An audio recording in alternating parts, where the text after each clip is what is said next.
Assalamualaikum warahmatullahi wabarakatuh. Innal hamdalillah nahmaduhu wa nasta'inuhu wa nastaghfiruh wa na'udzu billahi min shururi anfusina wa sayyiati a'malina. May yahdihillahu fala mudilla lahu wa may yudlil fala hadiya lahu. Asyhadu an la ilaha illallah wahdahu la syarika lah wa asyhadu anna Muhammadan abduhu wa rasuluhu amma ba'd. Puji dan syukur selalu menjadi kata yang terindah untuk mengawali setiap program kita.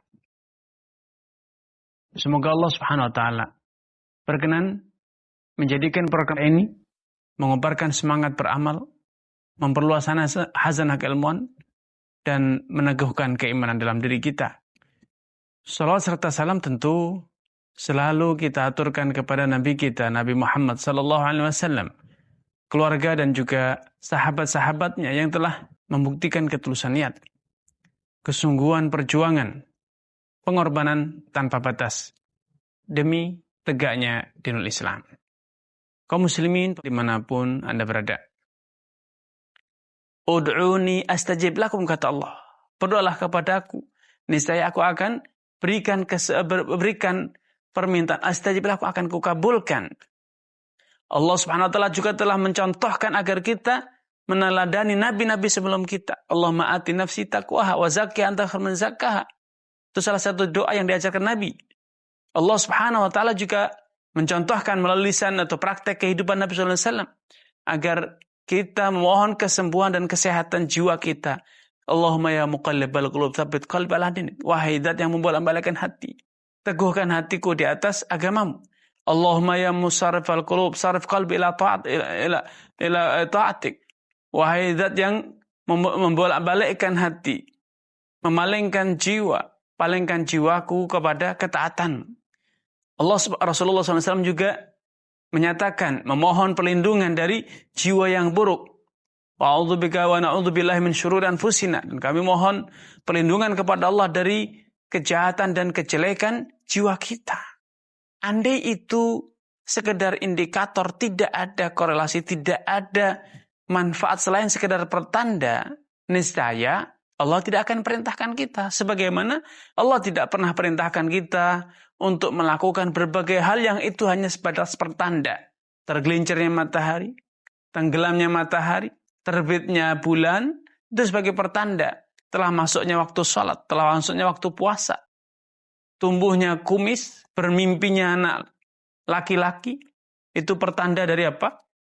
Dari telah tibanya umur balik.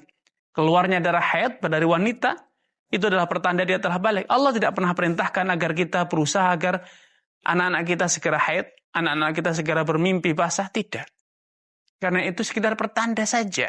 Allah tidak pernah perintahkan kita untuk melakukan satu pertanda. Tetapi yang Allah perintahkan untuk kita lakukan adalah hal-hal yang memang memiliki korelasi dari terjadinya suatu kebaikan atau terhindarnya suatu kejelekan. Atau yang disebut dengan illah atau disebut dengan sebab. Dan telah menjadi sunatullah. Allah Subhanahu wa taala menciptakan dunia ini dengan sebab akibat. Ada sebab akibat. Anda punya anak, ya menikah.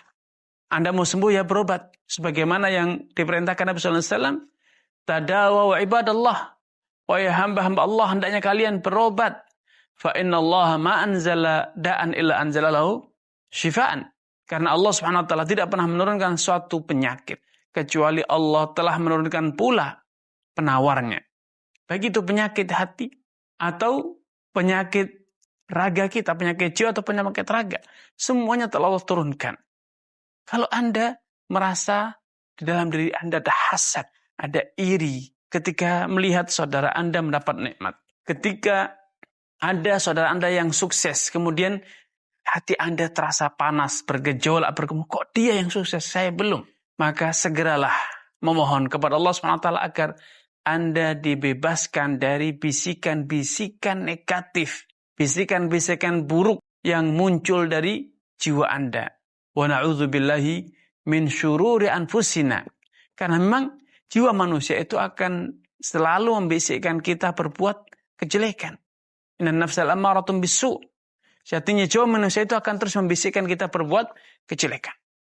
Karena obat pertama yang harus Anda sadari dan Anda lakukan semaksimal mungkin, dan ini merupakan obat yang paling agung agar jiwa Anda suci, jiwa Anda terbebas dari penyakit-penyakitnya, ialah memohon kepada Allah Subhanahu wa taala agar Allah membersihkan jiwa Anda, dan memohon kepada Allah agar Allah membentengi, melindungi Anda dari penyakit-penyakit jiwa.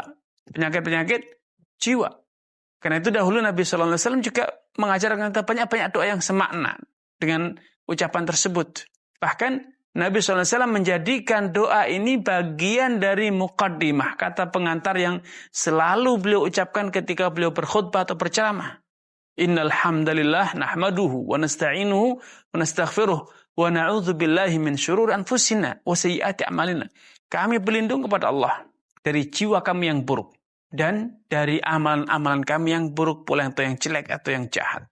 Karenanya ketika Anda sadar bahwa Anda sedang mengalami penyakit dalam diri Anda, ada hasad, ada kibir, ada sombong, ada malas, ada tamak, ada rakus, ada riya, ada sum'ah, ada ujub, maka obat yang pertama yang harus Anda lakukan adalah segera memohon perlindungan kepada Allah dari penyakit-penyakit tersebut. Dan kemudian setelah Anda memohon perlindungan, kalaupun itu betul-betul telah terjadi, Anda memohon kepada Allah agar Allah menghapuskan dosa-dosa tersebut.